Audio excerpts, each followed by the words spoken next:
Hey everyone, welcome to the Future of Education podcast. It's kind of wild how quickly AI has gone from this sci-fi concept to something students are apparently using every day. It really is. Anthropic just put out this fascinating report looking at how university students are actually using their AI Claude. They analyzed, get this, 1 million conversations. 1 million? Wow. So not just surveys asking, do you use AI, but real usage? Exactly. Real-world anonymized data. And one of the first big things that jumped out was who is using it the most. Okay, I'm guessing computer science students? You nailed it. They found computer science students were way overrepresented, accounting for almost 37% of the conversations, even though they're only about 5% of U.S. degrees. So STEM fields in general are jumping on board faster? Yeah, natural sciences and math were also higher than their enrollment numbers. But fields like business, health, and humanities, actually, they showed lower adoption rates relative to how many students are in those programs. Why do you think that is? Is it just that AI is better at coding stuff right now? Well, that's likely part of it. Claude, for instance, is known to be pretty good with code.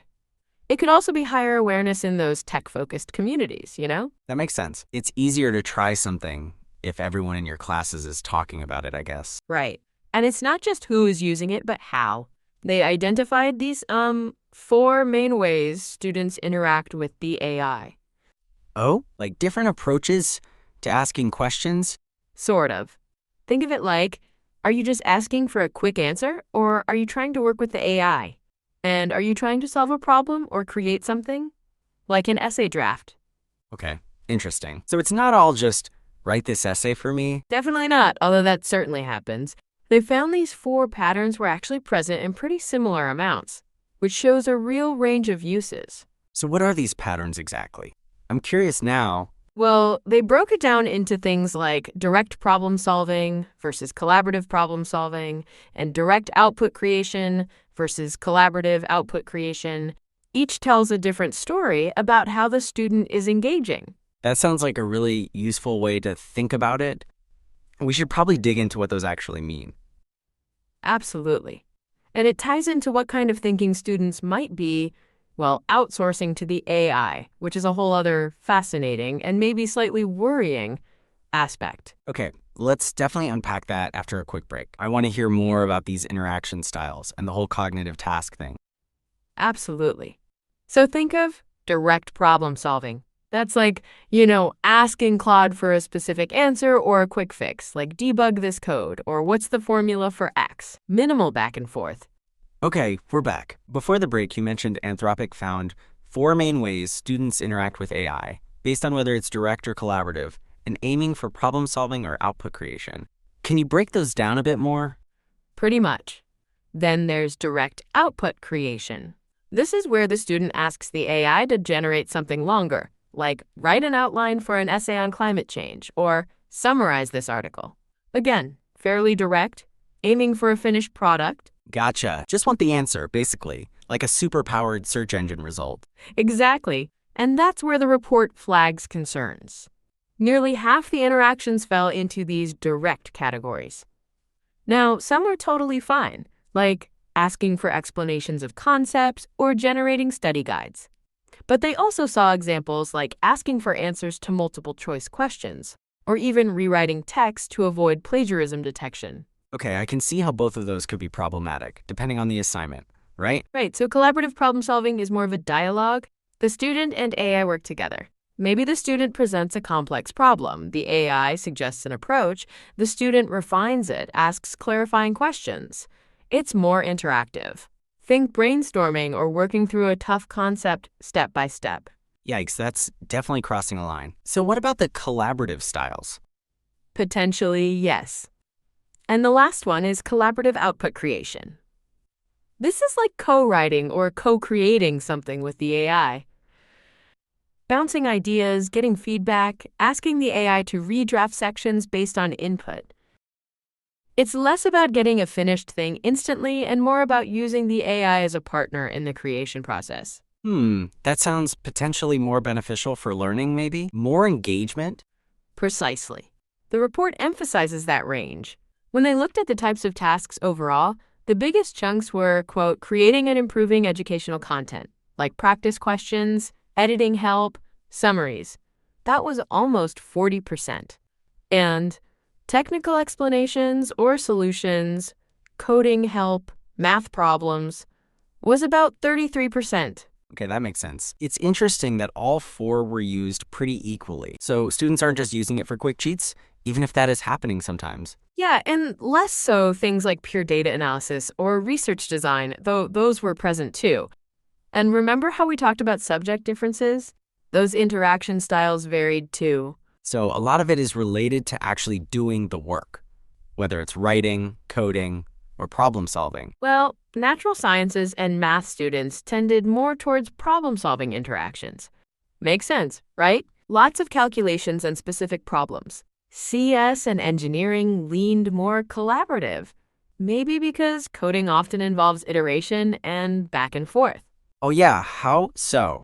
They were more evenly split between direct and collaborative. Interestingly, education students showed a huge preference for output creation, like making lesson plans or teaching materials. The report noted this might actually be teachers using Claude, not just students.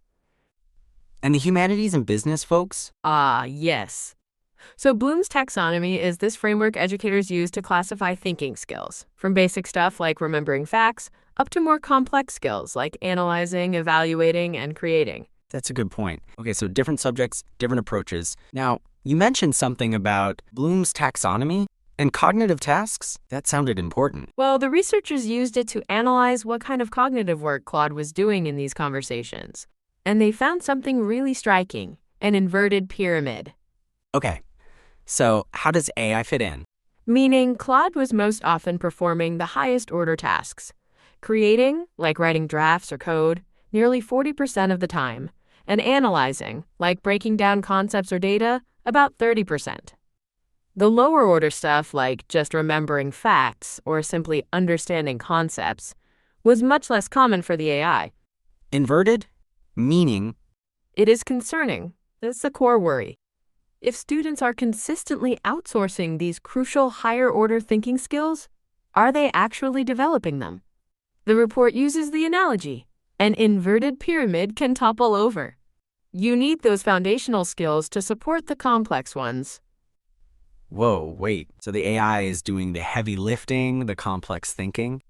Creating and analyzing? That feels counterintuitive and maybe a bit concerning. Exactly. It doesn't mean students aren't also engaging those skills. Maybe they're co-creating, like we discussed. But the potential for offloading critical cognitive development is definitely there. It raises huge questions about assessment and what learning even looks like now. That's a powerful analogy. It's like, you can't build a skyscraper if you haven't learned basic construction. That's a fair point.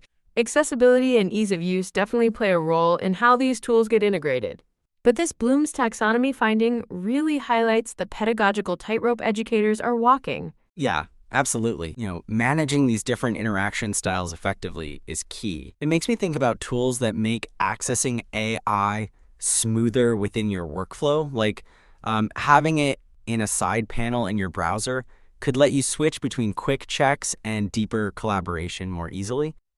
Yeah, they were quite upfront about limitations, and they offered some conclusions and thoughts on the future. We should definitely get into that next. Definitely. Okay, so we've covered who's using AI, how they're using it, the task types, and this cognitive load issue. What else did the report dig into? Were there limitations or big takeaways? Yeah, they were very transparent about that. For one, this data likely captures early adopters, so it might not represent all students yet. Also, it's only Claude usage. Students use lots of different AI tools, so this is just one slice of the pie. All right, so we've talked about the who, how, and what of students using AI like Claude, and that really interesting, kind of worrying finding about AI handling the higher level thinking tasks. But studies like this always have limitations, right? What did Anthropic acknowledge? Exactly. And, classifying conversations isn't perfect. Some conversations tagged as student might be staff, and some actual student chats might have been missed if they didn't use university emails. Plus, the data was from a specific 18-day window, and student usage probably changes throughout the semester. Okay, That makes sense. It's a snapshot, not the whole picture. Right. They also stress that they're looking at what tasks students give the AI, not how they ultimately use the output, or if it actually helps them learn effectively. That's a whole different question. And applying Bloom's taxonomy to an AI is, well, imperfect.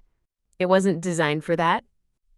Ah, good point. Like, usage might spike around exams or big project deadlines. The big takeaway is that AI is definitely becoming an everyday tool, especially in STEM, and students are using it in diverse ways, not just for cheating, but also for complex tasks involving creating and analyzing. But this raises fundamental questions for education. So, lots of caveats, but still valuable as a first look at real-world use. What were their main conclusions then? What's the big takeaway? Precisely. How do educators ensure students build foundational skills if AI can do the heavy lifting? How do we redefine academic integrity and cheating? What does meaningful learning even look like when AI can generate essays or solve problems instantly? These aren't easy questions. Like the ones we touched on? About skill development and assessment? It really is.